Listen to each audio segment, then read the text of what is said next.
Alhamdulillahi wa kafa wassalatu wassalamu ala rasulillahil mustafa nabiyyina wa sayyidina Muhammadinil wafa wa ala alihi wa sahbihi wa dzurriyyatihi wa ummatihi ila yaumil wafa wa ba'd. Sehat semuanya? Semoga tanpa kecuali seluruh yang berada di masjid, di areanya, baik di parkiran, dekat jalan, dimanapun, seluruhnya dirahmati dan dicintai oleh Allah Subhanahu wa Ta'ala. Kita hormati, kita muliakan. Ada Kiai Haji Muhammad Shaleh Drihim, ini tokoh kita, semoga beliau dijaga dan dimuliakan Allah Subhanahu wa Ta'ala. Ini saya masih pakai jas, pakai dasi, karena dari pagi tadi bertahap ada wisuda. Karena kami memberikan ijazah menemani Ustadz Muhammad, jadi dengan terpaksa masih pakai dasi ke masjid ini. Insya Allah tidak mengurangi kehusyuan kita ibadah. Ada juga bersama kita saat ini Ketua Majelis Tabligh Pimpinan Pusat Muhammadiyah. Ini ada Ustadz Fatur Rahman Kamal. Di sini ada Ustadz Solihin Fannani di PWM Jatim juga beserta tim. Kita juga dihadiri di sini ada Ustadz Maulid dari mana orangnya? Belum sampai. Ya, beserta seluruh dari unsur yayasan dan masjid tanpa kecuali semuanya. Sekali lagi, semoga kita semua berada dalam satu hadis Nabi sallallahu alaihi wasallam. Dalam satu hadis diriwayatkan di Sunan Ibnu Majah, tersambung sanadnya pada sahabat Abu Darda radhiyallahu taala anhu. Dari Nabi sallallahu alaihi wasallam beliau bersabda, "Man sadaka tariqa yaltamisu fihi ilma, sahhalallahu lahu tariqan ilal jannah, wa innal malaikata la tad'u ajnihataha ridan li talibil ilmi, wa inna talibal ilmi yastaghfiru lahu man fis samawati wa man fil ardi hatta al-khitan allati fil bihar, wa innal ulama'a warathatul anbiya'i, wa innal anbiya'a lam yurithu dirhaman wala dinara walakinnahum warathul ilma fahadduhu biwahadin wafir atau kama qala sallallahu alaihi wasallam." Paham? Tidak? Siapapun, laki-laki perempuan, tua muda, besar kecil, bergelar ataupun tidak, salaka tariqa, yang menempuh perjalanan yang tidak mudah. Ada syari', ada tariq, itu berbeda. Syari' jalan yang luas, jalan yang lebar, jalan yang lapang. Jika menjadi panduan dan sifat disebut syariah. Ada syariat Islam, jalan yang lebar menuju Allah, yang lapang, yang memberikan sifat-sifat ibadah. Karena itu dalam syariat Islam ada salat, karena salat jalan menuju Allah. Supaya tersambung dengan Allah, supaya dapat ridha Allah, maka diberikan jalannya. Kalau punya harta, bagaimana diridhoi oleh Allah? Ada jalannya, ada zakat. Kalau kita ingin mengontrol diri, nafsu, supaya Allah ridha dengan keadaan perilaku kita, ada jalannya, puasa. Kalau ingin dikumpulkan latihan sebagai miniatur kehidupan, supaya sehari, 2 hari, 3 hari, sampai 7 hari sepekan baik, usahanya bagus, pikirannya jernih, dikumpulkan jalannya dalam haji. Itu syariat. Jalannya lebar, lapang. Yang sekiranya belum bisa tahajud, ada duha, lapang sekali. Dari subuh ke zuhur, luas. Zuhur ke asar, lapang. Itu syariat, jalannya syariat. Tapi tariq berbeda. Tidak mudah. Kadang jalannya berliku, kadang macet, kadang rebutan saf. Kadang juga mau masuk sudah tertutup. Ya? Tapi semuanya dihitung oleh Allah melalui lisan Rasulullah SAW tanpa kecuali. Jadi tidak membedakan apakah di dalam masjid, di luar masjid, di parkiran, semua yang sudah berjuang datang ke satu tempat Yaltamisu fihi ilma. Tujuannya satu, untuk mendapatkan tambahan ilmu yang mendekatkan dia dengan Allah. Bukan ilmu biasa. Mendapatkan tambahan ilmu yang dengan itu membuat dia semakin dekat dengan Allah. Tujuannya betul-betul itu. Ya. Jadi kalaupun terpaksa harus ngangkat handphone memvideo, supaya ingat ada ilmu yang mendekatkan diri dengan Allah. Sahalallahu lahu tariqan ilal jannah. Maka setiap langkahnya, lelahnya, pilunya, hartanya, keringatnya, Allah perintahkan pada malaikat, hitung semua itu, lipat gandakan untuk meringankan langkah dia menuju surga saat hisab dilakukan. Jadi ini mahal, kegiatan seperti ini investasinya mahal. Karena ini proyek akhirat bukan dunia. Ya, proyek akhirat bukan dunia. Kenapa diberikan tawaran dunia, konser yang harus bayar, belum tentu dapat apa-apa, Anda mengeluarkan uang berdesak-desakan mencari dunia. Ketika Allah menawarkan kehidupan abadi dengan keindahannya di surga, melalui lisan terbaik, orang terbaik di muka bumi, yang pernah berkehidupan, maka disitulah kemudian hanya orang-orang yang merespon itu dan terpilih, bisa mendapatkan kemuliaan dimaksud. Maka saya ucapkan selamat. Di antara sekian hamba Allah yang berkehidupan, kita yang digerakkan oleh Allah untuk berada di masjid ini. Maka di hadis lain, riwayat Al-Bukhari dari Muawiyah bin Abi Sufyan radhiyallahu taala anhum jami'an, qala Rasulullah sallallahu alaihi wasallam, man yuridillahu bihi khaira yufaqihuhu fid din. Siapapun yang diinginkan oleh Allah berubah menjadi orang baik, maka tanda pertamanya bukan diberikan dunia, bukan naik pangkat, tapi tanda pertamanya diberikan kecenderungan dalam hatinya untuk mau belajar agama supaya lebih dekat dengan Allah Subhanahu wa ta'ala. Tolong catat nih baik-baik. Wa innal malaikata, dan tanamkan pada hatimu yang paling dalam, jangan ragu. Sejak engkau berangkat, duduk, menunggu, belajar sampai pulang, Allah perintahkan para malaikat khusus la tadau ajnihataha, untuk membentangkan sayapnya, ridhan li talibil ilmi, untuk memberikan ridha para malaikat kepada setiap penuntut ilmu. Ridhanya malaikat nanti punya 3 arti pokok. 1, al-istighfar li tullabil ilmi, permohonan ampunan kepada Allah bagi para penuntut ilmu. Karena itu para ulama terdahulu, kalau ada orang konsultasi ingin taubatnya cepat diterima oleh Allah, di antaranya diberikan 2. 1, tingkatkan bakti pada ibu. Yang kedua, diminta cari majlis ilmu. Oleh karena itu viral kisah seseorang yang kelak narasi ini diabadikan menjadi turunnya wahyu Quran surah keempat An-Nisa di ayat ke-100. Seorang pernah bunuh 100 orang, genap 100 orang. Dia mabuk, dia kerjakan maksiat, tiba-tiba ingin tobat. Konsultasi oleh seorang kiai diarahkan, kamu pergilah ke kiai fulan untuk membimbing. Nah, ini sunnah. Tidak bisa semua kiai itu menguasai segala bidang. Karena itu saling mereferensikan. Yang ini ahli hadis, orang ingin belajar tafsir, referensikan, belajar pada kiai fulan. Ya, jangan dicegah, jangan dikondisikan pada satu pihak, sehingga ketika ini keliru ada yang membenarkan. Maka diarahkan pada kiai dimaksud, berangkat dia, saat berangkat itu dengan niat ingin berubah, ini man salaka tariqa, ingin berubah dengan niat yang sangat kuat, di perjalanan maut datang menjemput, belum sampai ke majelis ilmu.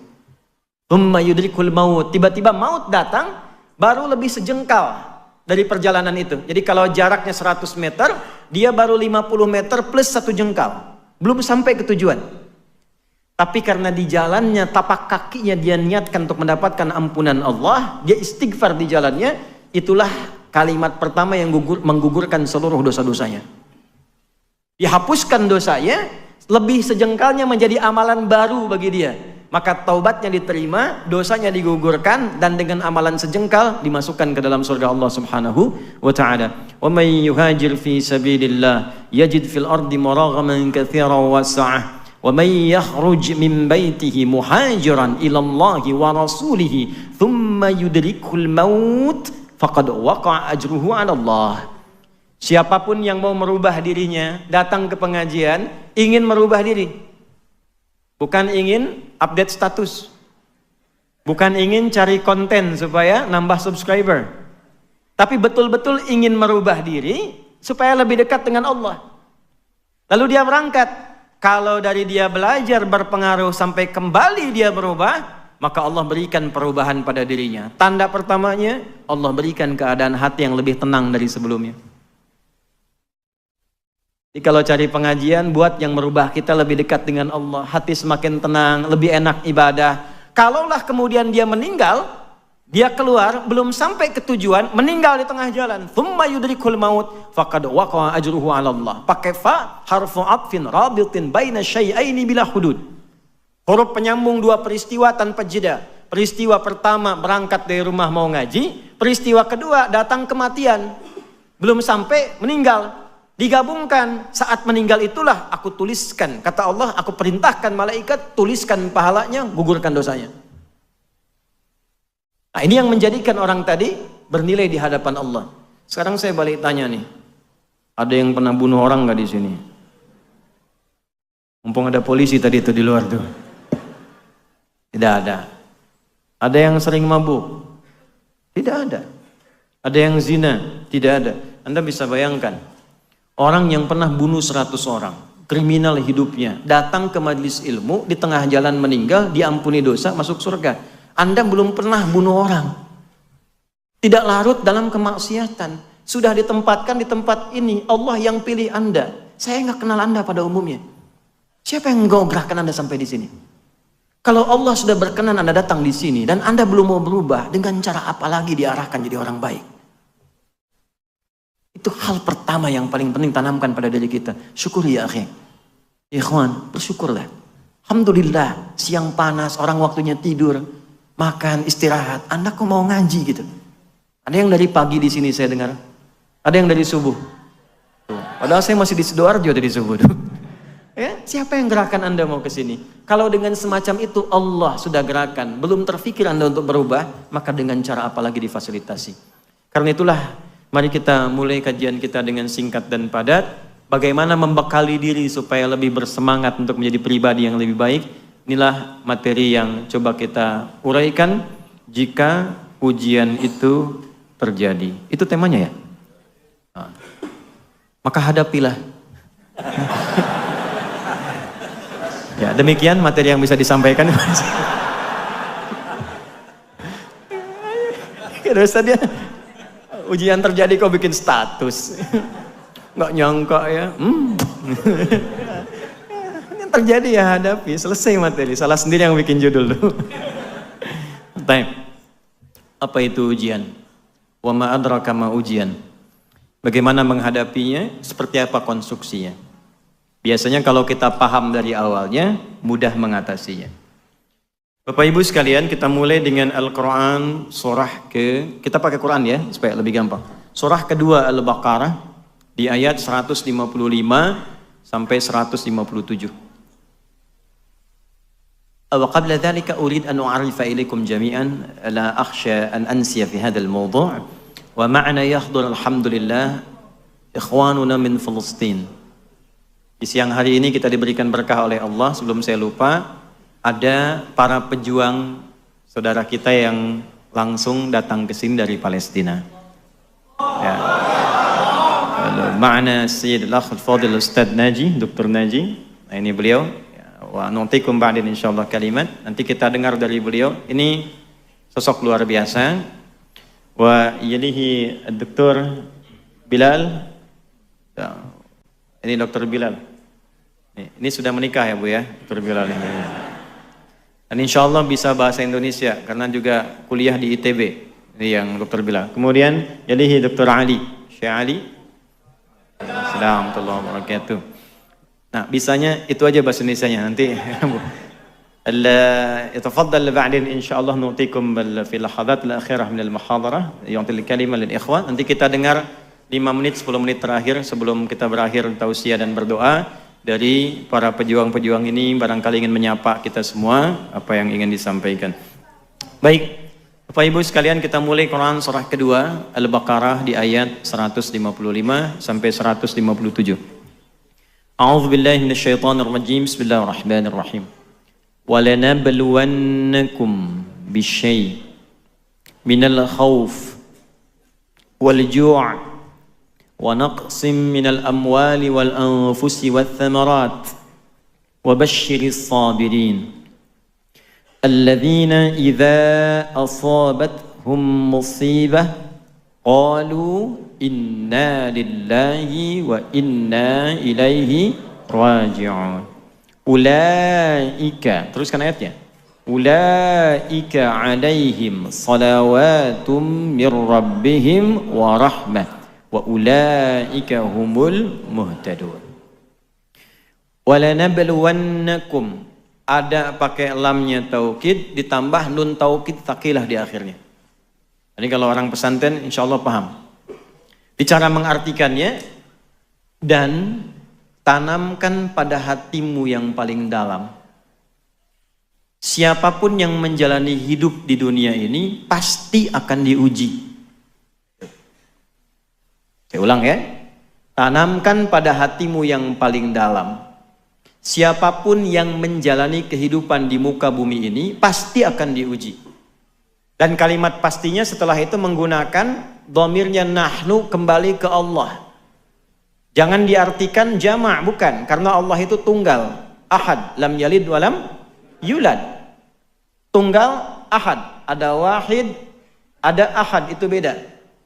Kalau wahid satu, ada yang kedua, wahid, isnin, talatah dan seterusnya. Kalau mau membentuk wahid jadi satu-satunya, sifatkan dengan sifat sebelumnya. Misal, Tuhan satu-satunya, sebutkan Tuhannya, tambahkan wahid. Wa ilahukum ilahu wahid, maka kalimat ilah menjadi tunggal. Tapi kalau dihilangkan, ganti ahad. Qul huwallahu ahad, satu-satunya. Maka kalau ada bentuknya na, itu artinya ta'zimun nafsi li ta'zimi sya'ni. Menghadirkan keagungan Allah untuk menunjukkan satu hal yang penting yang akan disampaikan. Jadi kalau ada yang istimewa, yang penting itu digunakan dhamirnya nahnu. Saya ambil contoh begini. Malam Al-Qadar itu istimewa tidak? Penting tidak? Turunnya Al-Quran begitu penting. Malamnya penting. Saking pentingnya, maka digunakan dhamirnya nahnu. Inna, Quran surah 97. Inna anzalnahu fi lailatul qadar. Inna panjang, inna pendek tambah na, asalnya begitu. Inna na pendek, harfu nasbin wa taukidin tansibul isma wa tarfa'ul khabara mabniyun 'ala al-fathi la mahalla lahu min al-i'rabi. Paham? Tidak. Huruf yang berfungsi menguatkan, menajamkan, untuk memahamkan pada hati, tancapkan pada hatimu, jangan goyah. Yakinkan, aku tegaskan kata Allah, demi keagunganku kata Allah. Diturunkan Al-Quran itu di malam yang sangat istimewa.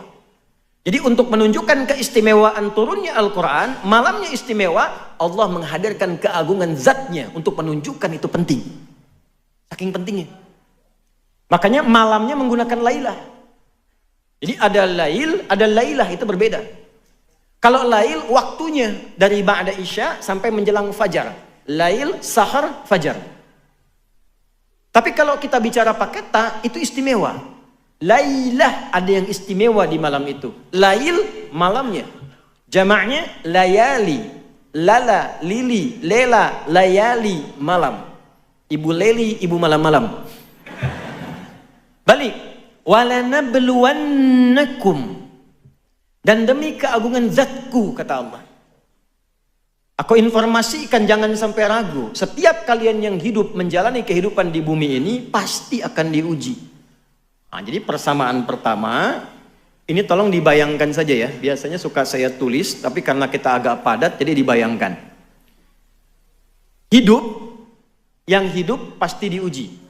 Pengertian terbaliknya begini, pengertian terbaliknya. Fokus baik-baik. Semua orang yang hidup pasti menghadapi ujian. Pengertian terbaliknya, yang tidak diuji, yang tidak ingin hidup. Hanya orang yang sudah meninggal yang tidak diuji. Tuh. Kalau masih hidup, pasti diuji. Jadi sepanjang kita merasa hidup, pasti ada ujian. Hanya dengan meninggal, ujian selesai. Saya tanya, siapa yang tidak ingin diuji? Ayo angkat tangan. Kan alhamdulillah selesai masalah kita udah. Di sepanjang kita hidup itu pasti ada ujian. Macam-macam. Minal khauf, ada yang gelisah, khawatir. Tadi kan gelisah, ustadznya benar jadi datang nggak ya gitu. Jam berapa kajiannya dimulai kan? Ya. Wal ju', mulai lapar. Ini ada snacknya nggak ya gitu. Wa naqsim minal amwal, harta mulai berkurang. Yang tadinya di atas tiba-tiba Allah arahkan supaya ada penyesuaian. Ada yang kena PHK, ada yang pindah kerja. Wal anfus, yang sakit, ada yang meninggal. Wat thamarat, itu koreksi sedikit di terjemahan. Di terjemahan diartikan buah-buahan. Saya agak kurang sepakat karena kalau cuma buah-buahan, tukang sayur nggak diuji. Ya, itu pakai balaghah bacanya, pakai kiasan. Maksudnya apa? Kalau nanam buah itu kan kita nanam benihnya dulu, dirawat tumbuh, jadi pohon, jadi buah, baru dipetik. Ada yang sudah kerja keras demikian, besok mau panen, malam diambil orang. Anda yang ikut tender, hasilnya diambil orang. Anda yang usaha, hasilnya diambil orang. Itu semua bisa terjadi ya akhi. Yang kita hadapi. Wabasyiris sabirin. Nah ini yang hebat. Ini yang mau saya katakan, ini solusinya. Muhammad, berikan kabar gembira kepada orang yang sabar saat menjalani ujian itu. Di jawaban pertama, temanya, jika ujian itu datang, jawab oleh Quran, bersabarlah. Belum selesai ini, pemahamannya begini. Kalau Nabi berikan berita gembira pada kita, kitanya gembira nggak? Saya ulang ya. Kalau Nabi ngasih kabar gembira ke kita, kitanya gembira nggak? Yakin? Baik. Kalau gembira, berarti nggak boleh ada keluhan. Nggak ada orang dikasih kabar gembira mengeluh. Bapak naik pangkat. Ya, kok kenapa mesti saya? Bapak dapat uang 1 miliar. Aduh, kenapa harus sekarang? Nggak ada orang dikasih kabar gembira mengeluh. Nggak ada meratap, nggak ada marah-marah. Kan gembira. Masa gembira marah? Jadi ada orang hebat, dapat ujian malah gembira. Itu gimana cara memahaminya tuh? Diuji malah gembira. Normalnya dalam tanda petik yang belum paham ilmu, diuji itu biasanya sedih. Biasanya berusaha untuk nunggu waktu, kapan semua ini akan selesai. Kenapa mesti saya ya Allah? Ya memang kamu. Ini beda, ini ada ilmunya. Kok bisa diuji tapi malah gembira? Terima kasih ya Allah, menitipkan ujiannya kepada saya bukan pada yang lain. Nah ilmunya seperti apa? Kita teruskan dulu. Alladzina idza asabathum musibah qalu inna lillahi wa inna ilaihi raji'un. Perhatikan, ketika menyampaikan konsep ujian pakai kum, tuh penting sampai diingatkan, wung ya, hati-hati nih, perhatikan. Kalau di luar sudah pakai serino belum fokus juga dengan cara apa lagi tuh? Fokus. Ketika objeknya kemudian dihadirkan, siapa orang-orang yang bisa sabar itu? Lihat, walanabluwannakum, kum. Kita semua dikhitab nih, nggak ada satupun. Tapi ketika dimasukkan pada golongan orang hebat yang bisa senang menghadapi ujian, dibentuk lagi komunitas yang baru, orang-orang khusus, bukan orang biasa. Biasanya orang sedih, yang ini malah senang. Siapa orang ini? Ditawarkan oleh Allah. Anda mau masuk gak pada golongan itu? Maka dirubah kalimatnya menjadi alladzina, disebutkan sebanyak 1080 kali dalam Al-Quran. Bentuknya ini isim mausul, konjungsi, bentuknya jama. Bisa laki-laki, perempuan, besar, kecil, lintas gelar sosial. Jadi kita diajak oleh Allah. Ya, jadi nggak terbatas pada kiai saja. Kiai nggak tahu ilmunya sedih juga. Bukan terbatas pada ustadz saja, tidak. Kita semua ditawarkan, mau nggak punya gaya hidup yang menghadapi apapun senang. Di sini senang, di sana, di mana-mana. Bukan hatinya aja, pikirannya senang, fisiknya senang, gitu. Semua nyaman. Maka apa yang kemudian kita lakukan? Orang-orang hebat ini terbuka tawarannya ialah orang yang idza asabathum. Idza ketemu fi'il madhi maknanya mudhari'. Idz ketemu mudhari maknanya madhi. Idza ketemu past tense maknanya present. Continuous future.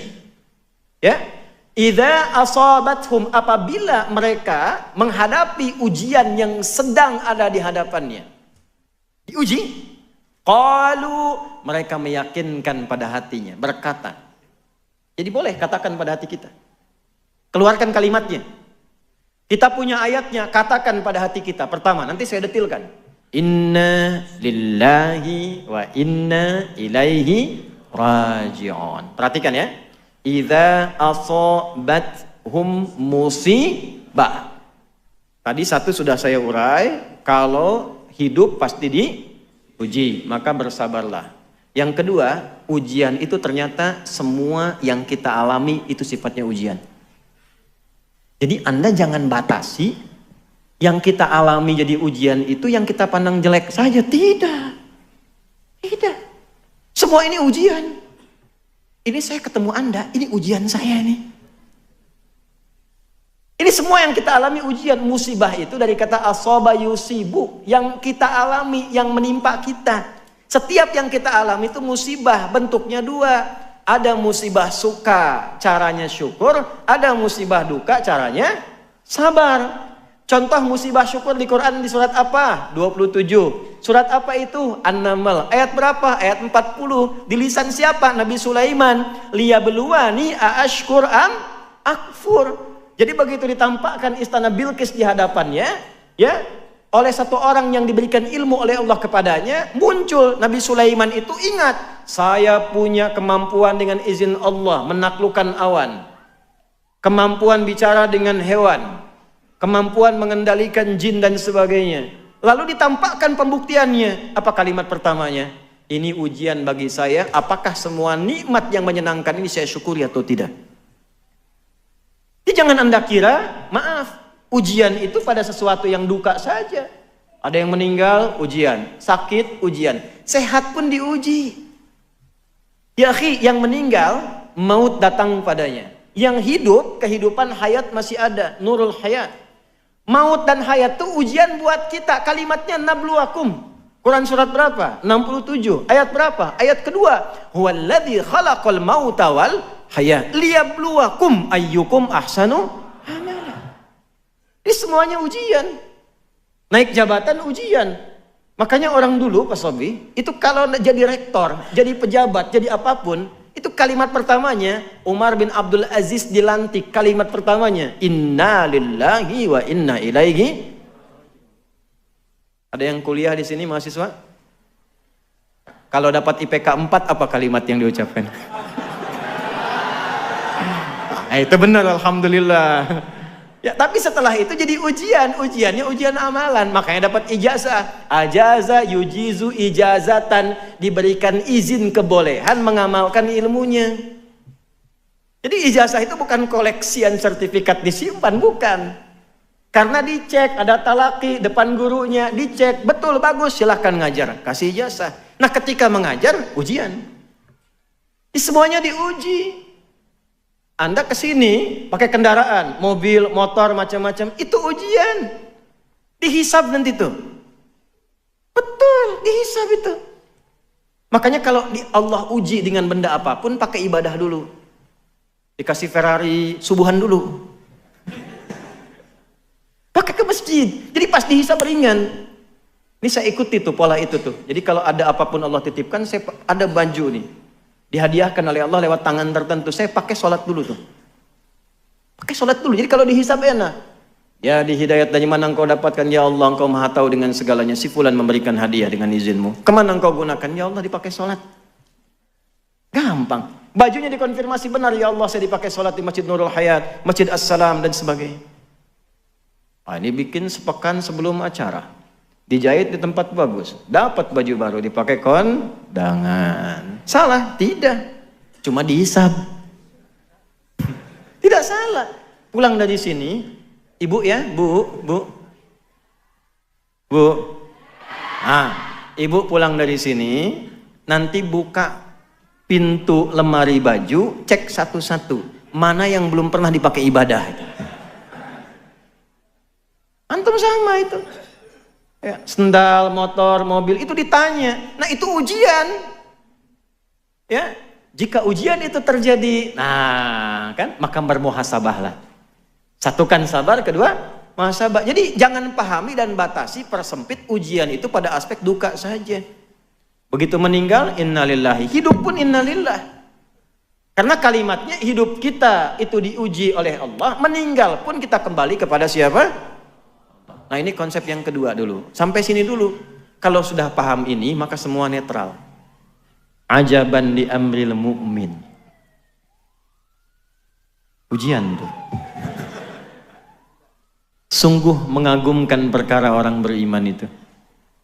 Apabila ditimpa sukacita syakara, dia bersyukur caranya. Apabila ditimpa duka cita sabara, dia bersabar. Jadi bagi orang beriman semua netral. Ada uang, alhamdulillah. Belum ada uang, ujian, sama. Makan gak makan asal syukur. Kumpul aja. Syukur kita, syukur alhamdulillah, alhamdulillah. Itu ya kalimat itu mahal sekali. Gak bisa dibeli itu. Kalimat syukur itu gak bisa dibeli. Itu hanya bisa dilatih dengan kemuliaan-kemuliaan. Nah sekarang mari kita pelajari teknisnya bagaimana melahirkan sikap seperti itu. Bagaimana supaya saat mendapat ujian kita punya satu kemampuan yang dibimbing oleh Al-Quran supaya bisa menerima itu dengan kebahagiaan. Nah sekarang kita mulai dari ujian sabar dulu, karena biasanya ini yang paling tidak mudah dilalui. Pekerjaan tadinya lancar tiba-tiba hilang, ya kan? Sakit, cicilan belum lunas, dikejar pinjol, dan turunan-turunan lainnya. Yuk kita pindah teknisnya. Bagaimana teknisnya sabar, bagaimana teknisnya kita mengarahkan ini kembali kepada Allah. Satu, Quran surah kedua, ini kita detilkan. Di ayat 286. La yukallifullahu nafsan illa usaha. Baik, tahan dulu. Ini saya mumpung ingat saya ijazahkan ya. Ada dua surah di dalam Al-Quran yang kalau kita rutin menjadikannya zikir, doa kita cepat dijawab oleh Allah. Satu surah Al-Fatihah, yang kedua 3 ayat terakhir di surah Al-Baqarah. Lillahi ma fis samawati wa ma fil ardh, sampai la yukallifullahu nafsan illa usaha. Nah, ini dua surah ini. Al-Fatihah, kemudian 3 ayat terakhir di surah Al-Baqarah. Ini hadisnya sahih di Sahih Muslim. Nanti ada surah-surah lain, nanti lain waktu kalau masih panjang waktunya, di kesempatan lain kita khusus membahas misalnya surah keutamaan surah tertentu dalam Al-Quran. Saya kembalikan dulu. La yukallifullahu nafsan illa wus'aha. Tidak mungkin Allah itu menguji seorang hamba di luar batas kemampuannya. Tanamkan itu dulu. Tidak mungkin Allah menguji seorang hamba di luar batas kemampuannya. Kita sederhanakan bahasanya. Tidak mungkin Allah menguji kalau Anda tidak mampu. Jadi kita hidup pasti diuji. Nah ujian yang Allah berikan kepada kita itu diberikan ketika kita dipandang mampu. Kalau nggak mampu nggak akan diuji. Jadi kalau Anda sekarang punya masalah, ibu seberat apapun, itu artinya ibu dinilai mampu, Adi Hidayat tidak mampu. Karena itu ujian yang Anda alami tidak diberikan kepada saya, kepada Anda karena Anda dinilai mampu. Kalau nggak mampu nggak akan dikasih. Itu harus yakin. Makanya kita baca Quran pertama pakai iman. Kalau nggak pakai iman susah. Quran tuh perlu pakai iman. Dibuka dengan kalimat iman. Untuk menguatkan iman. Jadi yakinkan dulu pada diri kita. Setelah yakin tanamkan. Motivasi diri kita. Tidak mungkin saya diuji kalau saya nggak mampu. Itu. Bikin status kalau dalam bahasa kita. Pasti bisa, pasti bisa, pasti bisa. Allah pilih saya karena saya mampu. Nggak mungkin diuji kalau nggak mampu. Tanamkan dulu itu. Nah, ini bagian pertamanya. Dan kalau Allah percaya, Anda nggak boleh ragu. Yang nitipkan Allah bukan saya, bukan yang lain. Ini bagian satu. Ya, jadi apapun yang kita alami dalam hidup, kalau sudah ditakdirkan kita menjalani itu, artinya kita mampu menyelesaikannya. Satu. Dua, pindah sebentar. Suka berdoa nggak? Hah? Suka. Kan biasanya pengen sukses ya, pengen lancar ya, pengen baik ya. Apa tandanya doa Anda akan dijawab? 1 juta. Benar, 1 juta tuh. Tolong catat tuh. Ya. Kalau Anda sabar 2 detik aja, jadi 5 juta tuh. Cuman tercatatnya kan 1 juta. Mas, yang ini mas ya. Apa tandanya bahwa doa Anda akan dijawab? Diberi ujian. Itu tandanya. Nih, saya kasih tahu sebentar. Ini saya baru ikut wisuda tadi nih, ya. Ini rektornya nih Pak Sobi nih, ketua SD-nya. Bagaimana tandanya seseorang itu bisa diwisuda? SD pengen naik ke SMP, SMP pengen ke SMA. Bagaimana caranya bisa naik? Diuji dulu. Kalau nggak ikut ujian, dia nggak akan naik kelas. Nggak mungkin tiba-tiba wisuda, tak pernah ujian. Pasti disoal. Kenapa harus diuji? Supaya diketahui kadar kemampuannya sebelum dia naik ke SMP, ilmunya dipandang telah tepat, mampu menjalani semua kegiatan di SMP. Bisa ngelola enggak? Bisa ikut pelajaran enggak? Bisa nyelesaikan enggak? Maka ujian itu berfungsi menguatkan siswa tadi, sehingga ketika dipandang kuat, siap dia menjalani kehidupan berikutnya.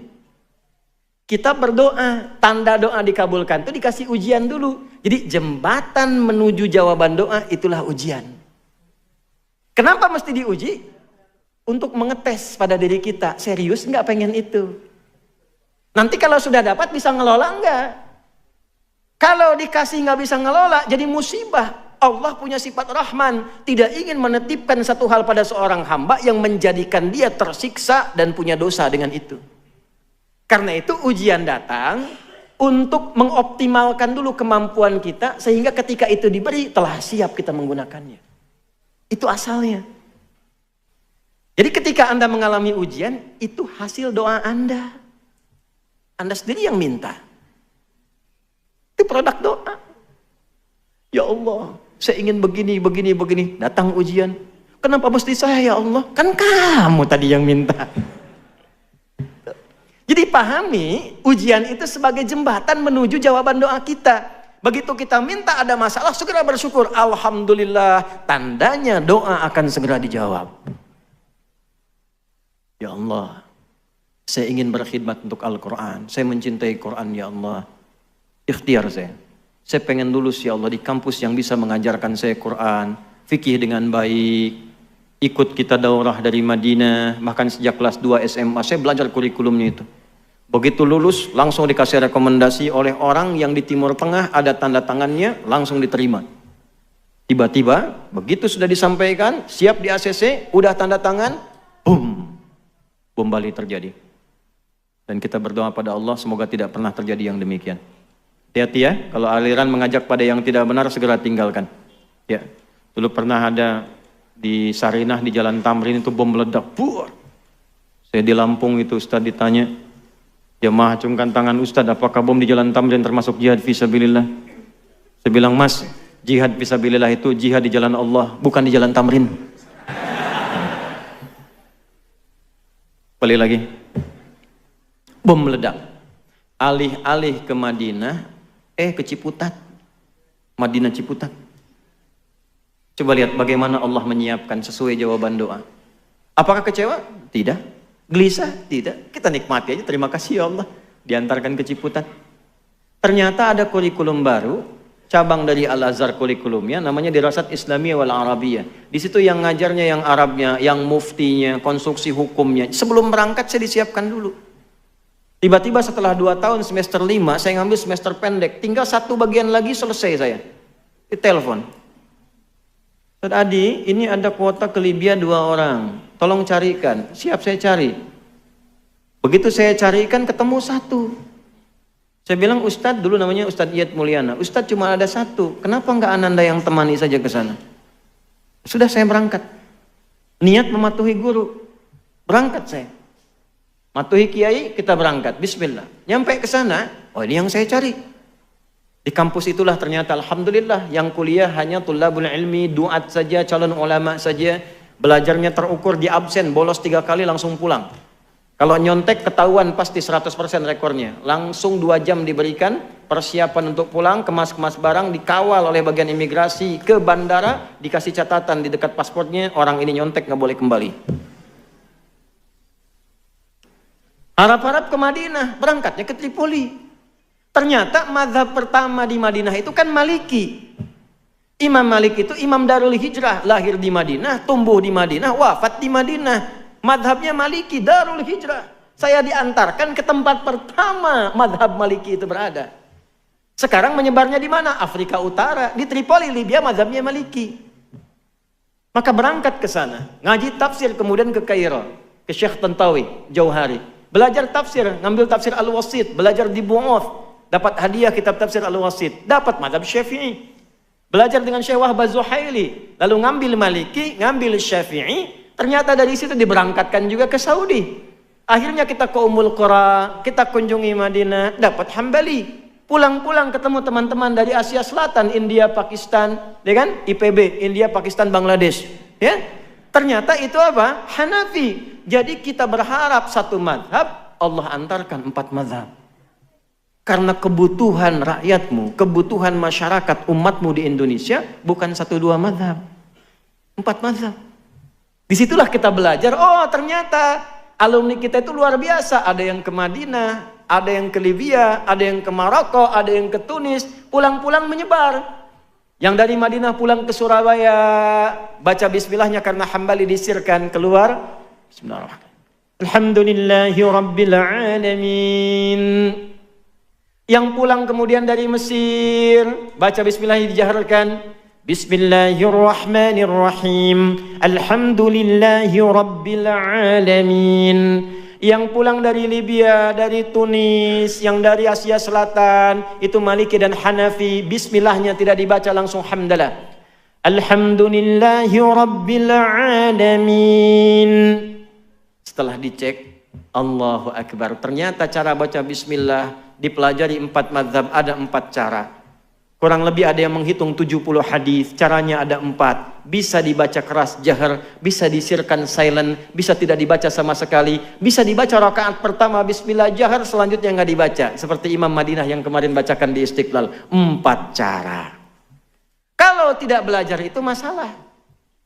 Saya jadi petugas haji 2010 di Masjidil Haram. Orang pertama yang menerima jemaah Indonesia, imamnya Syekh Syudes pada waktu itu sholatnya Isya. Istawu, istaqimu, Allahu Akbar. Alhamdulillahi Rabbil Alamin. Komen jemaah samping saya, iki imamnya Muhammadiyah ya.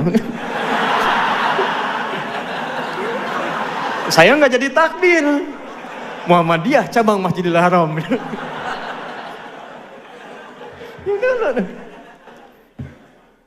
Nah itu jadi penting.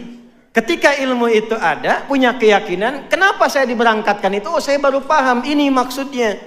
Jadi jangan sampai terjadi perpecahan karena masalah-masalah kecil. Ini kunut, Allahumma hdina fiman hadait, NU nih. Enggak kunut, Muhammadiyah nih. Zaman Nabi Muhammadiyah belum ada, NU belum ada, yang kunut ada dalilnya. Yang tidak kunut ada dalilnya. Yang salah yang tidak sholat subuh. Sehingga jangan sampai terjadi, kalau sudah paham ilmunya, tahu hadisnya, yang biasa nggak kunut, tiba-tiba imamnya kunut. Kata Syekh Utsaimin, aminkan, walaupun dia tidak kunut. Allahumma hdina fiman hadait, amin. Kalau nggak tahu ilmu bahaya. Allahumma hdina fiman hadait, bid'ah. Repot. Yang biasa kunut, datang ke masjid, di masjid itu nggak kunut. Jangan dipaksa kunut. Ikuti. Innama ju'ilal imamu liyutamma bihi. Imam dijadikan untuk diikuti. Faqiraatul imam qiraatul ma'mum. Bacaan imam sudah mencakup makmum. Kalau sudah sami'allahu liman hamida rabbana walakal hamd, tidak kunut dia, langsung sujud, ikut sujud. Sudah salam, salam, tidak perlu sujud sahwi. Itu gambaran. Kalau seperti itu paham. Inilah hikmahnya. Oh, saya paham kenapa saya diberangkatkan ke sini. Mengerti kita. 1, 2, 3 persoalan. Jadi akhirnya pelan-pelan kita terangkan, kita buka. Walaupun kadang resikonya juga bid'ah juga nanti. Ya. Kenapa? Kita pahami, oh mungkin belum sampai bacaannya. Sampai di situ. Itulah tasamuh.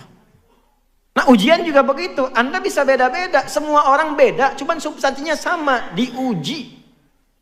Pebisnis diuji. Udah jualan pagi sampai malam belum ada yang beli. Ulama juga begitu. Sekolah jauh-jauh, begitu pengajian gak ada yang datang. Bisa terjadi. Semuanya sama. Tapi singkatnya ujian. Tidak mungkin diuji kalau tidak mampu. Bikin catatan dari sekarang. Kalau Anda mengalami ujian, alhamdulillah, saya dinilai mampu oleh Allah. Tulis. Tapi jangan terlalu GR bikin status. Memang cuma saya yang mampu, yang lain tidak. Terima kasih ya Allah. Ada kerjaan tuh. Ya. Belum selesai sampai situ, karena ujiannya akan dijalani. Nah kemudian bagaimana prakteknya? Sudah ada itu, ada semangat. Maka pindah ke Quran surah Al-Insyirah. Surah 94. Alam nashrah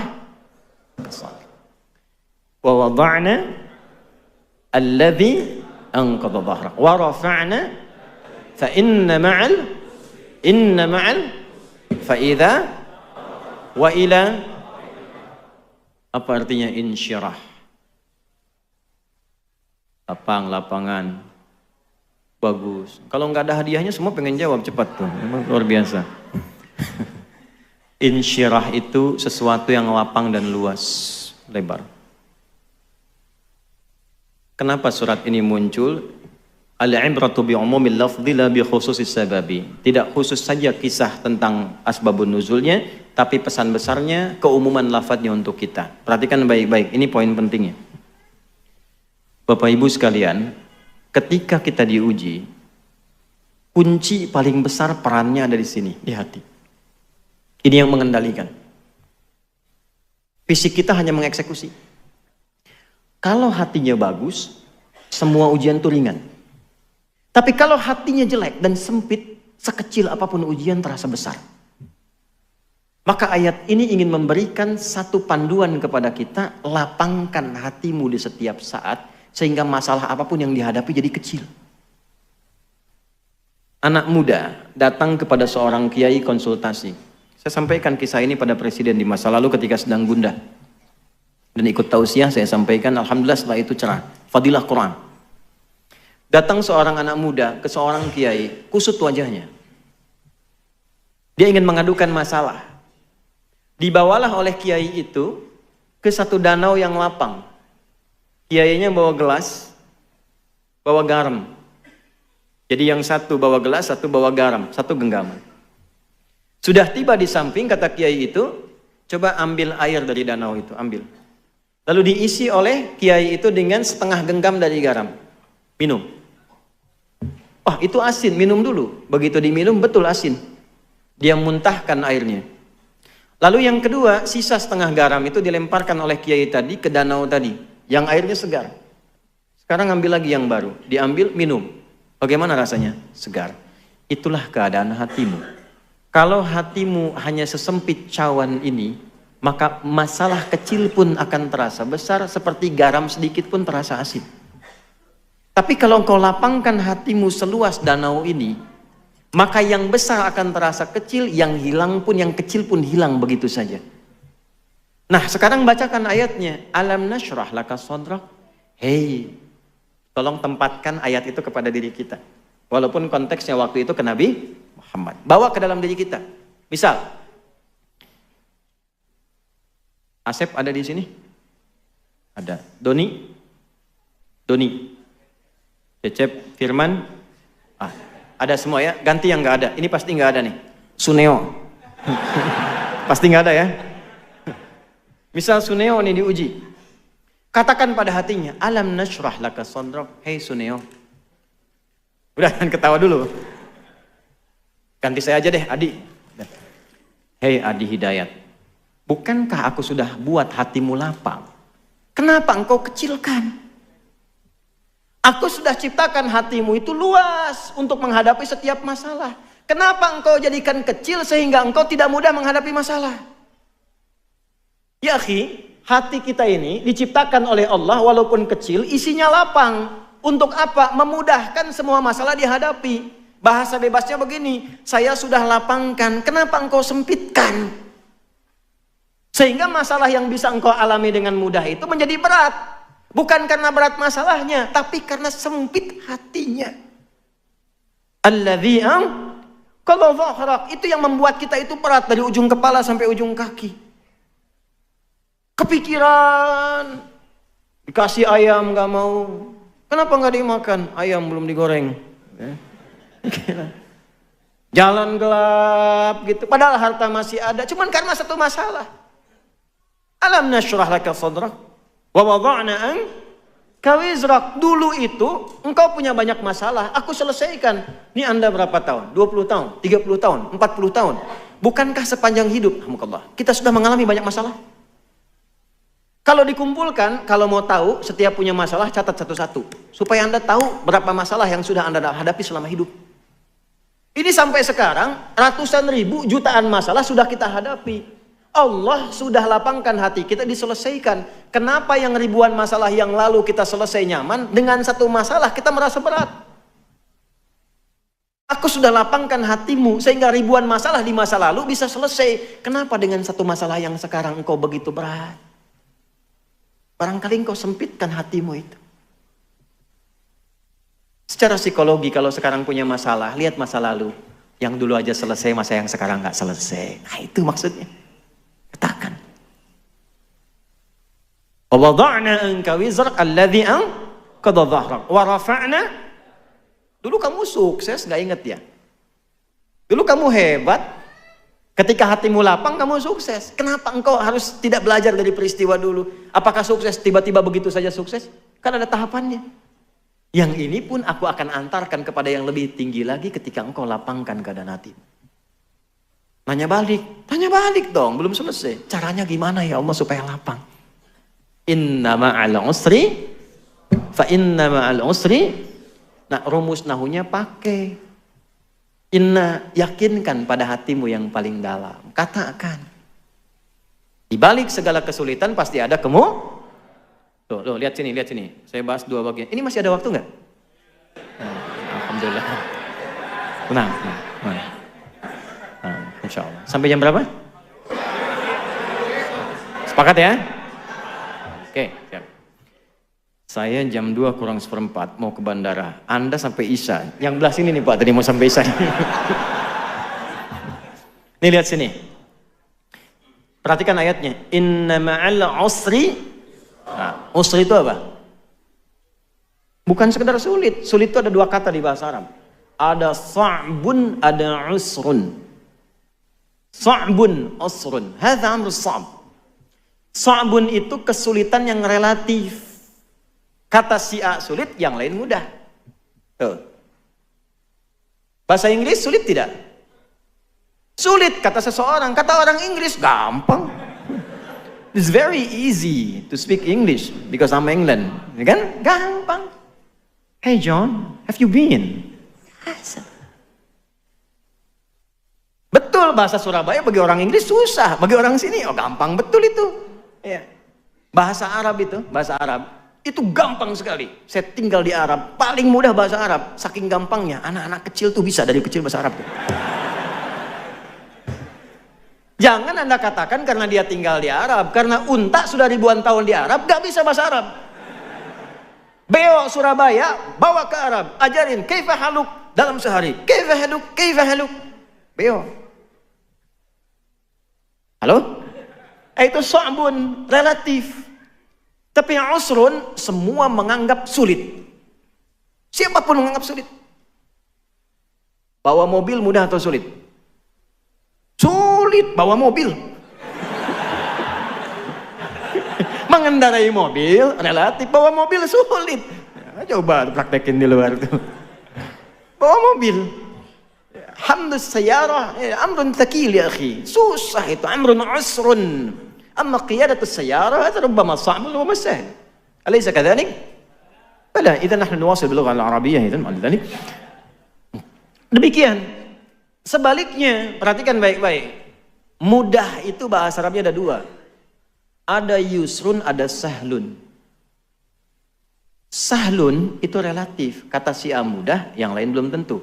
Tapi kalau yusrun, itu semua mengatakan mudah. Tuh, lihat lawannya. Usrun ketemu yusrun. Bukan cuma hurufnya ditukar, ain jadi ya, bukan. Itu pun dalam ilmu lughah, fikih lughah, itu hebat itu. Ain kan huruf sulit. Ya, wasatul halaq di sini sama dengan ha. Ana Arab. Ya, sini tuh, ya. Itu nggak mudah. Ya itu mudah. Ya. Dari yang paling sulit ke mudah. Nih, cara memahaminya bagaimana? Sesulit apapun masalahmu, yang orang lain mengatakan mustahil ini selesai, Allah berikan solusi yang paling mudah sampai mereka mengatakan, oh bisa ya, mudah banget. Kapan itu terjadi? Ketika Anda menancapkan keyakinan pada diri Anda. Jangan goyah, yakin tanpa ragu. Dari mana taunya? Inna tadi pakai harfu nasbin wa taukidin tansibul isma wa tarfa'ul khabara mabniun 'alal fathi la mahalla lahu minal i'rab. Pakainya pakai ilmu balaghah. Nasab, tancapkan. Nasabar rajulu asahu fil ardi. Menancapkan tongkat dengan kuat tanpa ragu. Tancapkan pada hatimu, jangan ragu. Katakan. Makanya boleh, Bu, diungkapkan dengan lisan. Jangan pendam di hati. Ungkapkan dengan lisan.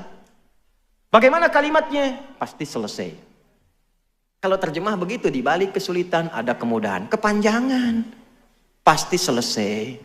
Ada solusinya. Tulis. Katakan pasti bisa, pasti bisa, pasti bisa. Kalau yang pertama tadi, tidak mungkin saya diuji kalau saya nggak mampu. Mampu. Yang kedua, pasti ada solusinya, pasti bisa. Itu yang punya ayatnya kita, yang pakai orang Jepang. Saya ngajar di Jepang dan belajar bahasa Jepang. Saya belajar bahasa Jepang. Watashi wa Indonesia no adi desu. Saya Adi dari Indonesia. Ya, kami buka sekolah di Saitama. Ada sekolah Islam pertama di Jepang dari TK sampai SMA. Itu kurikulumnya dari kami. Mau dibuka November nanti, tanggal 10, Hari Pahlawan. Yang mau saya katakan, di Jepang anak TK itu mempraktekkan makna ayat ini. Jadi kalau mereka sudah mau belajar, mengatakan, bisa, kami bisa, kami bisa, kami bisa. Ini kalau generasi tahun 80-90-an, dulu tahun 95-96, itu ada acara namanya Benteng Takeshi. Ya. Seangkatan dengan Dragon Ball kan? Ya, Susuke Watanabe yang baru meninggal kemarin tuh, ya. Baik. Saya hafal saya itu. Nonton? Enggak. Itu kalau mau menaklukkan Benteng Takeshi, dia kan dimodifikasi tank begitu kan? Terus lewat kan, reporter sampingnya mengatakan, kamu bisa, kamu bisa, kamu bisa. Tuh ayatnya dipakai. Di Korea, anak-anak TK Korea itu sebelum masuk kelas, karena Jepang bilang bisa, mereka mengatakan lebih dari Jepang, lebih dari Jepang, lebih dari Jepang. Itu betul dari sejak TK, lebih dari Jepang, lebih dari Jepang. Makanya Jepang bikin Honda, Korea bikin Hyundai. Betul, Hyundai itu pengucapannya, Hyundai tulisannya. Ya, Korea, Jepang masuk Piala Dunia, Korea juga nyusul. Itu produk kayak Sinteyong dan sebagainya itu, yang kemarin kalah 2-1 lawan Cina. Sebentar lagi kita ketemu Jepang itu, hafal saya hafal. 1-1 dengan Australia, 1-1 dengan Saudi, 2 sama dan 96+3. Ya, waktu di Bahrain, hafal saya itu. Ya. Karena line up-nya kurang bagus waktu di Cina, mungkin persiapan Jepang yang turun pertama ya tidak seperti yang sebelumnya, maka kalah 2-1. Saya hafal, nonton? Enggak. Betul, saya nggak nonton saya, cuma saya senang baca. Senang baca, lihat supaya aktual dalam dakwanya. Sir Alex Ferguson baru dipecat, saya tahu. Anda belum tentu tahu tuh. Sir Alex Ferguson tuh duta MU untuk global. Kemarin baru dipecat karena gajinya kemahalan. 33 juta itu pound setahun, kemahalan. Dipecat beliau, kemudian Eric Cantona marah tuh kemarin tuh. Apa saya? Nonton? Enggak. Kenapa ke situ? Balik lagi ya. Nah, katakan pada diri kita itu, saya mampu, saya bisa, ini pasti selesai. Katakan, supaya termotivasi. Nah, nanti setelah itu, jangan sampai di situ aja. Pasti bisa. Tapi nggak ada ikhtiarnya, ya tetap nggak akan selesai. Fa'idha faraghta. Nah, mitigasi masalahnya apa sih sebetulnya? Kenapa ini sulit sekali? Apa masalahnya? Apakah masalah fisikal, intelektual, atau spiritual? Ini kok kerja susah sekali, melamar sudah kemana-mana. Tolak lagi, coba dicek. Mungkin bukan kurang pintar. Mungkin bukan kurang muter, kurang usaha. Mungkin kurang dekat sama Allah. Sehingga nanti paham hikmah. Ini ya, Nik saya kasih rahasia di masjid ini. Ini sudah 4 rahasia saya kasih. Ini buat masjid ini saja. Tapi tolong jagain di antara kita ya. Rizki itu. Kedengaran? Tidak bisa jawab. Kedengaran? Tidak bisa jawab. Rizki itu. Hukumnya. Kalau kita bergerak. Itu tercatat untuk dikeluarkan. Rizki itu, kalau kita bergerak, hukumnya tercatat untuk diberikan, keluarkan. Ingat baik-baik itu. Jadi tidak ada yang sia-sia dalam ikhtiar kita mencari rizki. Kalau kita bergerak, itu dihitung. Perkara diberikannya kapan, nanti Allah sesuaikan dengan maslahat kita. Makanya kenapa sering Anda ikhtiar, nggak dapat, begitu dapat agak lama jadi banyak. Itu akumulasi dari awal sampai hari itu. Itu rumus. Itu ada rumusnya di Quran, surah ke-51. Di ayat ke-22. Wa fis samai rizqukum wa ma tu'adun. Dan di langit rizkimu telah ditetapkan dan dijanjikan akan diberikan. Kapan janji itu diberikan? Ketika Anda ikhtiar. Kalau kita ikhtiar itu keluar dengan apapun caranya. Ini kan cuma penyebutan tuh beda. Si fulan pejabat, si fulan pedagang, itu kan nama manusia, perbedaan saja. Intinya rizkinya diberikan. Itu sudah hukum. Jangankan manusia, hewan pun kalau mengikuti hukum ikhtiar diberikan. Dan kadang-kadang gak masuk akal. Ya, karena masuk ke iman, untuk penanda iman, bukan cuma ke akal. Saya tanya nih untuk membuktikan. Bu, Ibu tahu cicak? Tahu. Makanannya apa? Nyamuk. Pak, nyamuk bisa terbang nggak? Cicak? Bagaimana cicak beraktivitasnya? Merayap. Di mana? Masukkan ke dalam logika. Makhluk cicak merayap, makanannya terbang. Yang mau makan nggak punya sayap. Masuk logika nggak? Kalau Allah titipkan ilmu, akal, sedikit aja pada nyamuk, itu cicak jadi mainan. Cicak, kayak tangkap. Hikmah Allah nggak ngasih akal ke hewan. Tapi perhatikan nih, cicak tuh cuma diperintah merayap. Walaupun di dinding, itu pun kadang diam-diam. Kita diajarin orang tua kita kan, cicak diam-diam datang. Perhatikan, bukan cicak mendatangi nyamuk, nyamuk mendatangi cicak. Kapan nyamuk datang ke cicak? Kalau cicaknya merayap. Sekalipun diam-diam. Kalau cicaknya nggak mau merayap, dah akan datang nyamuknya. Cicak-cicak di dinding, diam-diam merayap. Merayap dia walaupun diam-diam. Datang seekor nyamuk, nyamuk didatangkan oleh Allah kepada cicak. Kalau cicaknya mau merayap, sekalipun diam, ya. Datang seekor nyamuk, selanjutnya, silahkan tuh. Itu ikhtiar. Faida, kita punya ayatnya. Malu sama cicak? Malu. Kita punya ayatnya, cicak yang praktekkan.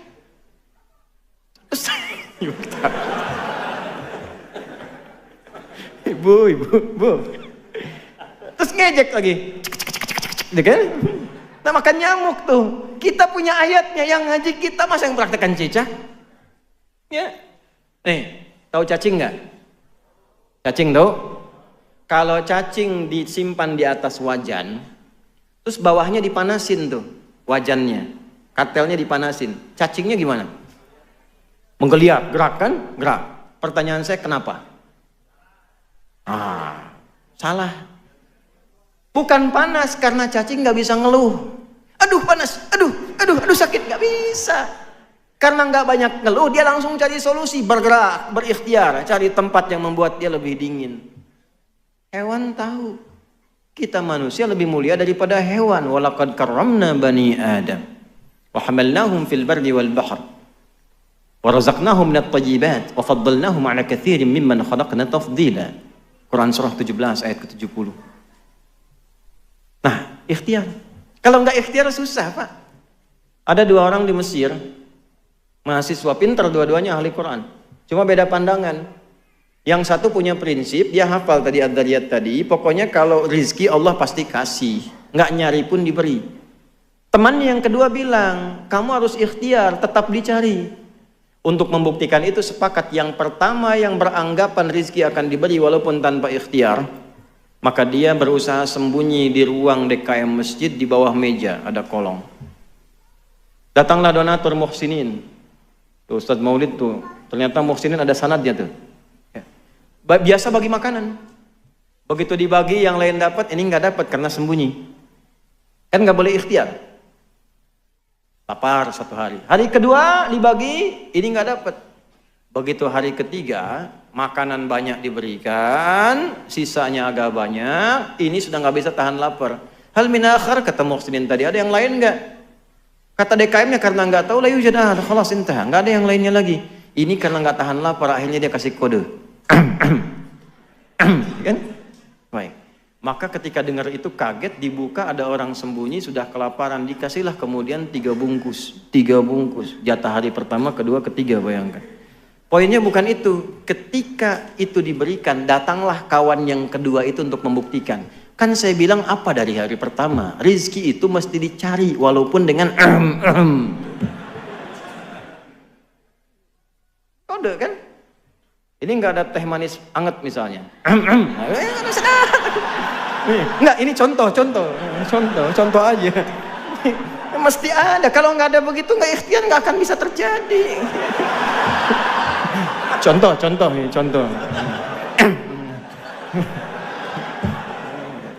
Nah, itu. Jadi jika musibah terjadi, ya biarkan terjadi, ya terjadilah. Kalau nggak datang juga ya musibah. Gitu.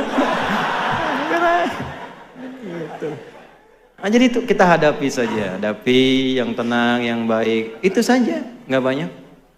Ya, jadi satu, yakinkan pada diri kita bahwa musibah itu anugerah. Ya, untuk menguji kita, meningkatkan amal soleh kita. Menguji itu maksudnya memberikan kemampuan lebih pada kita, sehingga ketika jawaban doa diberi, kita punya kemampuan mengelolanya. Kayak saya tadi mau ke Libya, oleh Allah disekolahkan dulu di Ciputat, 2 tahun dididik, cara memahami hukum begini, semuanya pakai bahasa Arab, cara presentasi begini, sehingga ketika sampai kemudian ke Tripoli, saya bisa menyesuaikan. Saya datang sepekan kemudian ujian, Pak, nggak mudah, sampai tangan saya bengkak yang gini tuh. Ujiannya begini, soalnya cuma 3, tapi 1 itu bisa 5 lembar. Ada dosen luar biasa, mutasyaddid killer. Setiap mau jawab mesti nulis Asmaul Husna 99 dengan maknanya, dengan hadisnya, dengan tafsirnya, baru jawab soalnya. Itu kalau sudah mata pelajaran akidah itu, ini bengkak ini. Sepekan. Tapi dapat mumtaz saya. Mumtaz ma'asyaraf itu. Fadilahnya apa? Yang tadi disiapkan dulu. Kalaulah tidak disiapkan dulu tadi, nggak mungkin kemudian bisa mendapatkan tambahan bekal pengetahuan. Seperti itu memahaminya. Kalau belum dapat, ya bukan karena belum jodoh, tapi saya disiapkan ke arah yang lebih baik. Ya, kalau lamaran ternyata ditolak, bukan ini yang terbaik untuk saya. Allah siapkan lebih baik daripada yang ini. Saya tunjukkan padamu setelah saya menikah nanti. Nah, gitu. Selalu ada hikmahnya. Ya, tapi ikhtiar yang terbaik. Quran disiapkan. Sekarang kan musim Quran tuh. Ya, kan sekarang lamaran itu banyak menggunakan syarat hafalan Quran tuh. Saya beberapa kali jadi saksi nikah, khatib khutbah nikah, itu beberapa meminta pada calonnya untuk bacakan Quran. Bukan syarat, tapi hanya pelengkap, cuma menjadi satu pelengkap utama untuk bolehnya nikah oleh perempuannya itu. Tapi boleh juga Pak, nanti kalau ada punya anak perempuan yang muda-muda yang belum nikah datang, kasih. Ya, hafalannya berapa juz? Si nama siapa? Torik Pak. Nah, baca surat At-Torik. Gitu. Gitu kan? Ada yang kedua, nama siapa? Nah, Anas Pak. Ya, baca surat An-Nas. Nah, gitu. Yang keenak yang ketiga tuh, nama siapa? Waduh, nama Yusuf tuh. Ayat panjang. Yusuf Pak, cuma panggilan sehari-hari kulhu.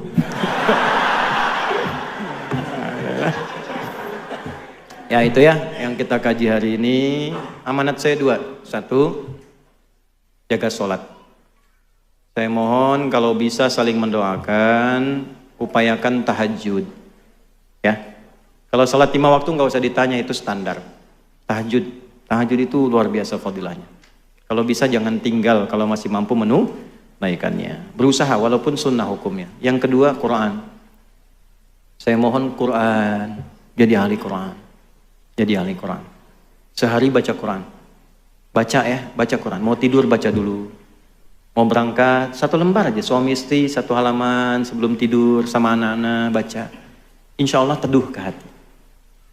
Walladzi anzala as-sakinata fi qulubil mu'minin liyazdadu imanan ma'a imanihim. Di rumah tangga pengen sakinah, kuncinya iman, jalurnya Quran. Orang yang rajin mengkaji Quran, baca Quran, insya Allah dijaga oleh Allah kehidupan rumah tangganya dan jasadnya dijaga ketika dia meninggal.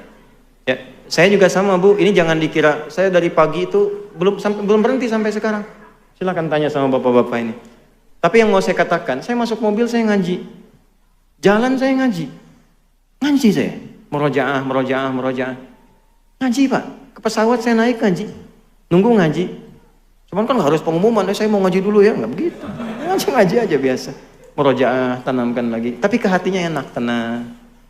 Ya, lihat antum walaupun banyak masalah kan tenang gitu. Alhamdulillah. Ya, sekarang kita dengar wa nastami ala mada 5 daqaiq lil ikhwah min Palestin.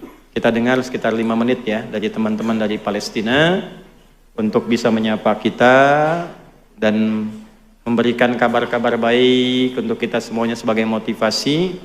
Al-5 daqaiq dan nani sa'adza mubasyaratan ilal matar. Saya mau pergi ke bandara setelah ini, jadi nanti mohon diberikan akses. Wa tafaddal li Syekh Dr. Naji al-waqt wal makan lahu fa ana akunu mutarjiman biidznillah. Saya menerjemahkan ya. Allah ibarik fik. Allah ibarik fik. Tafadhal.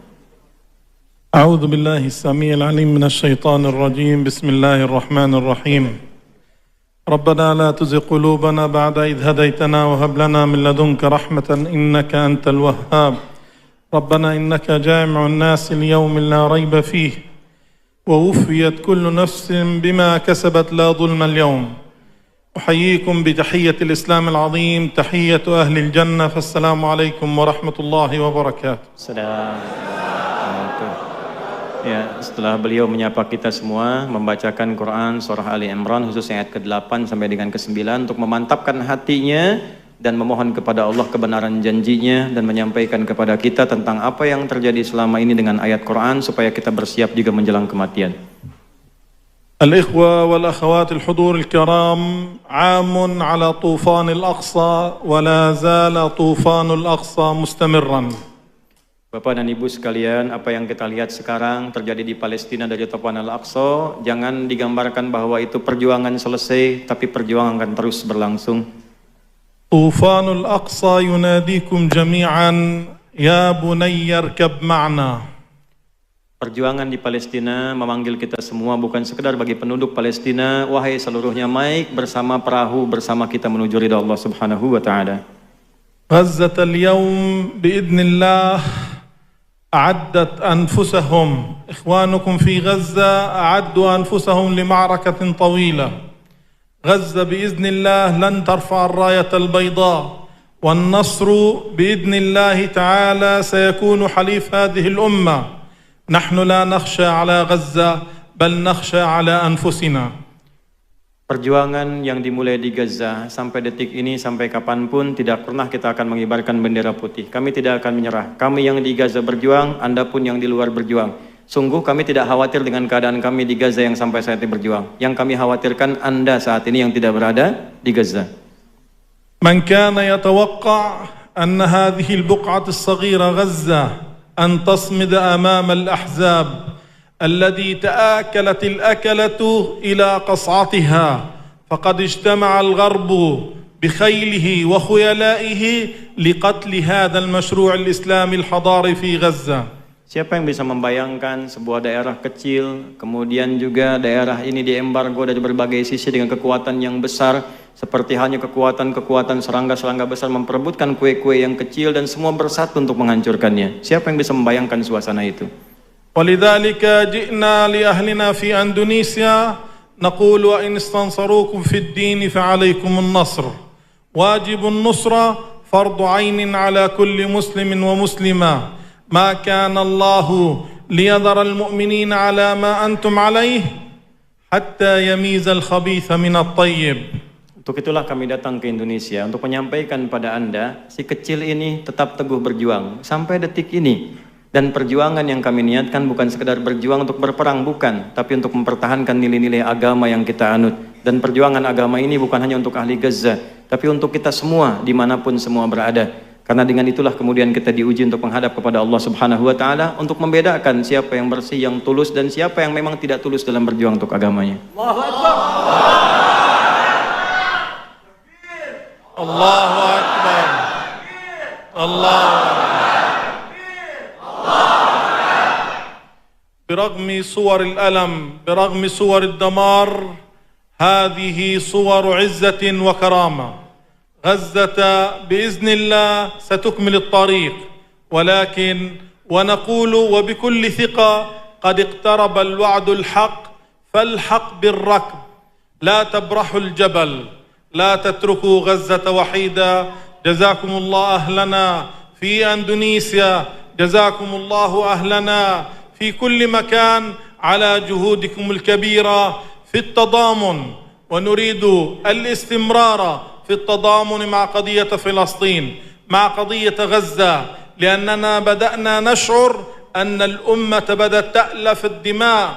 غزة ليست أرقاما، فالوقت من غزة من دم، لذلك عدد الشهداء في كل دقيقة يزداد. فقفوا مع قضيتكم. بارك الله فيكم والسلام عليكم ورحمة الله وبركاته. Masalah di Gaza tidak cukup dengan gambar yang Anda lihat hancur, dengan video yang tersebar, dengan korban-korban yang merata. Bukan masalah angka yang bisa Anda hitung, tapi di sana ada darah-darah para pejuang, di sana ada darah-darah orang yang tidak berdosa, di sana ada tanda-tanda perjuangan. Jangan Anda melihat bahwa dengan gedung-gedung hancur, semua kemudian jadi korban bahwa perjuangan itu selesai. Tidak, kami tidak akan pernah menyerah. Kami akan terus berjuang di jalan Allah. Justru kami menginginkan dan datang ke sini pada Anda semua. Mohon setidaknya bantulah kami dengan doa, bantu kami dengan support, bantu dengan apa yang mungkin segala Anda bisa lakukan supaya perjuangan ini bernilai di hadapan Allah Subhanahu wa Ta'ala. Inilah yang bisa beliau sampaikan untuk kita semua. Dan alhamdulillah ini ada Majlis Tabligh PP Muhammadiyah, ma'ana Majlis Tabligh PP Muhammadiyah. Saya dhammu ma'akum fi qadhiyat Gaza untuk menyampaikan juga bantuan ke Gaza sejumlah 1 miliar rupiah. Min Majlis Tabligh Ustaz Fathur Rahman, fadhal. في الهدية معكم ومع أهل غزة ya miliar wahid. Alhamdulillah, mudah-mudahan ini jadi suatu kebaikan, bukan angkanya, bukan donasinya, tapi kita tunjukkan kepada mereka bahwa Gaza tidak sendirian, kita ada bersama mereka. Dan amanat undang-undang juga kita selalu berusaha sebagai jadi warga global untuk membebaskan siapapun dari nilai-nilai penjajahan yang ada di muka bumi ini. اللهم تقبل منا إنك أنت السميع العليم تب علينا إنك أنت التواب الرحيم ربنا لا تدع لنا في مقامنا هذا ذنبا إلا غفرته ولا هما إلا فرجته ولا دينا إلا قضيته ولا مريضا إلا شفيته ولا حاجة من حوائج الدنيا والآخرة فيها لك رضا وفيها لنا الصلاح إلا قضيتها يا أرحم الراحمين اللهم يا خير الناصرين اللهم انصر إخوتنا في فلسطين في غزة يا أرحم الراحمين واجعل أحياءهم مجاهدين في سبيلك وموتاهم شهداء وألحقنا معهم في رحمتك يا أرحم الراحمين وألحقنا معهم في رحمتك يا أرحم الراحمين وألحقنا معهم في رحمتك يا أرحم الراحمين مع الذين أنعمت عليهم من النبيين والصديقين والشهداء والصالحين وحسن أولئك رفيقا ربنا آتنا في الدنيا حسنة في الآخرة حسنة وقنا عذاب النار وصلى الله على سيدنا محمد وعلى آله وصحبه أجمعين وآخر دعوانا سبحانك اللهم ربنا وبحمدك نشهد أن لا إله إلا أنت نستغفرك ونتوب إليك والحمد لله رب العالمين.